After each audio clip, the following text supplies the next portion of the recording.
안녕하세요. 왕노무사입니다.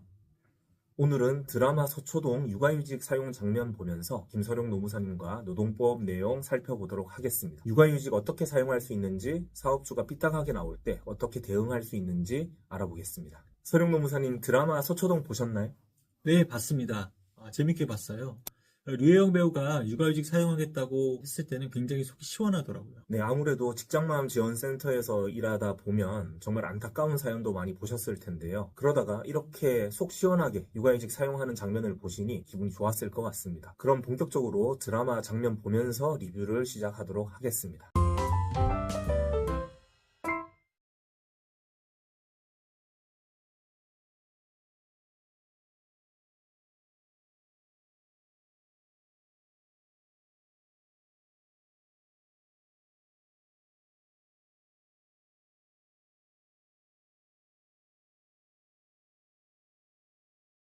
와, 일단 대표가 아주 싸가지가 없고요. 그리고 다른 법적인 내용들도 좀 눈에 보이던데 어떤가요, 서영 노무사님? 지금 출산휴가랑 육아휴직 절차를 물어보고 있는데 대표가 시간을 끌고 있잖아요. 이럴 때는 단순히 절차를 물어보는 것으로 끝나는 것이 아니라 육아휴직 신청서를 제출하여야 합니다. 왜 그렇죠? 이 정도면 뭐 신청한 거 아닌가요? 그렇지 않습니다. 육아휴직의 경우 신청일 30일 전까지 사업주에게 육아휴직 신청서를 제출하여야 육아휴직을 신청한 것으로 보기 때문에 그렇습니다. 서면으로 정확하게 사업주에게 신청서를 제출하면 사업주가 나중에 딴말하기가 어렵습니다. 그렇죠. 최근에 법이 개정되어서 신청서를 제출하면 14일 이내에 거용우사를 서면으로 통지를 해야 하죠. 그런데 끝까지 통지하지 않고 저렇게 질질 끌면 어떻게 되는 건가요? 사업주가 애매하게 무응답으로 일관하는 경우가 있습니다. 이 경우 법적으로 육아휴직을 허용한 것으로 간주되기 때문에 육아휴직 신청서상 날짜에 그냥 육아휴직을 개시하시면 됩니다. 그럼 방금 본 화면에서는 육아휴직 절차를 물어보는 것에 그쳤기 때문에 좀 아쉬운 점이 있네요. 네, 그리고 한 가지 꼭 말씀드리고 싶은 건 추후에 법률 분쟁 상황을 대비해서 사업주에게 육아휴직 신청서를 보낸 흔적을 꼭 증거로 갖고 계시길 바랍니다. 예를 들면 육아휴직 신청서를 사업주에게 카톡으로 보낸 증거라든지 육아휴직 신청서를 제출하고 사업주와 통화한 녹음 자료라든지 이런 자료들을 꼭 남겨두어서 추후의 법률 분쟁을 예방하시기 바랍니다. 깔끔하게 종이로 이렇게 제출하더라도 뭐 카톡이나 이메일로 다시 한번 보내는 게 낫겠네요. 그리고 출산 전후 휴가 같은 경우에는 이렇게 신청이 별도로 없더라도 휴가를 부여해야 되는 거죠. 네, 맞습니다. 근로기준법에서는 사업주가 노동자의 임신 사실을 인지한다면 노동자의 신청과 무관하게 반드시 출산 전후 휴가를 부여하여야 합니다. 임신을 하면 아무래도 신체 변화가 있으니까 임신한 걸 알았으면 무조건 보내줘야 된다. 그런 얘기인 거죠. 네, 맞습니다. 위반하면 2년 이하의 징역 또는 2천만 원 이하의 벌금이 부과될 수 있습니다. 네, 정리하면 출산 전후 휴가 같은 경우에는 퇴사하지 않고 버티기만 해도 되는데 육아휴직의 경우에는 반드시 절차만 물어보지 말고 신청서를 서면으로 제출하는 게 좋다. 그리고 뭐 이메일이나 카톡으로 근거도 남기는 게 좋다. 이어서 드라마 장면 보겠습니다.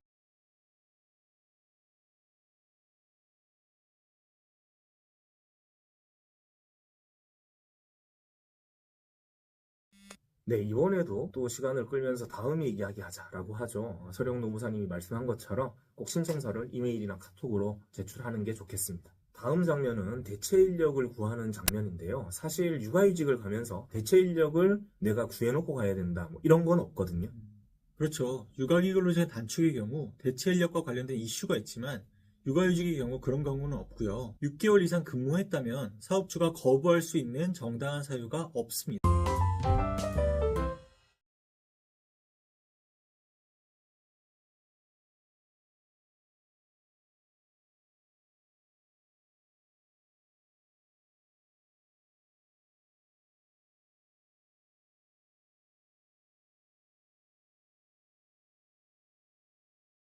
너무나 속 시원하게 내가 대체 인력들 이력서까지 받아왔으니 출산 휴가든 육아휴직이든 사용하겠다. 헛소리 하지 마라. 이렇게 하는데 정말 통쾌하긴 한데 현실에서는 이렇게까지 하기가 참 쉽지는 않겠죠. 네, 출산휴가는 아예 거부 자체가 불가능하고 육아휴직도 근속기간이 6개월 이상이라면 거부가 불가능하지만 현실에서는 이처럼 출산휴가랑 육아휴직 사용하겠다라는 말을 꺼내기가 참 어렵고 정말 많은 분들이 센터에 전화하셔서 육아휴직을 사용하려고 하는데 사업주 눈치가 많이 보인다. 육아휴직을 사용하겠다고 말했더니 나가라고 한다. 이런 전화를 정말 많이 주십니다. 사실 법대로 따지면 노동청에 그냥 신고하고 휴가 쓰면 되는 건데 사회 전반적인 분위기가 좀 바뀌어야 될 것 같습니다. 저출산이 심각하잖아요. 서령 노무사님은 최근에 아기가 태어났죠? 네, 맞습니다. 정말 예쁜 아기가 태어나서 행복한 시간을 보내고 있습니다. 육아휴직 같은 건 쓰셨나요? 센터에서는 당연히 눈치를 안 주겠죠?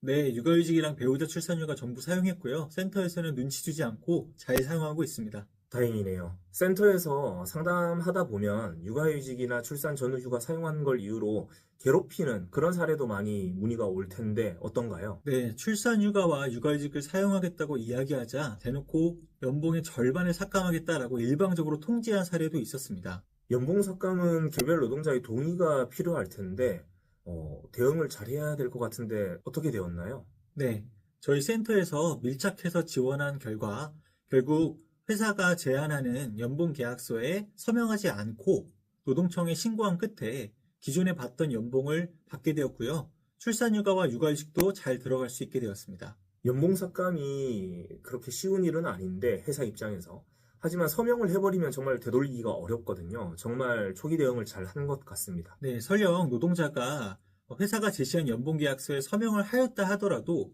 이는 육아휴직을 이유로 하는 불리한 처우에 해당되어서 법 위반 사항이 될 수 있고 형사처벌까지 받을 수 있습니다. 출산 전후 휴가, 육아휴직 등 모성보호 관련 대부분 제도들은 노동자들에게 유리하게 좀 설계가 되어 있긴 합니다. 다만 법적인 부분을 떠나서 여전히 노동자들이 눈치를 볼 수밖에 없는 그런 상황들이 있는데요. 좀 더 많은 홍보와 제도적 지원으로 드라마 서초동에서처럼 당당하고 눈치 안 보고 그렇게 육아휴직을 쓸 수 있는 세상이 오면 좋겠습니다.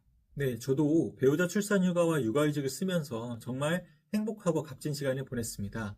이 영상을 보신 많은 분들도 제도를 사용하면서 더 행복하게 아이를 키울 수 있고 사랑하는 사람과 시간을 더 잘 보냈으면 좋겠습니다. 제도를 사용하기 전에 또는 사용하시다가 어려움이 있으시다면 언제든지 저희 센터로 연락 주셔서 상담받으시면 좋겠습니다. 그럼 다음 시간에 또 만나요.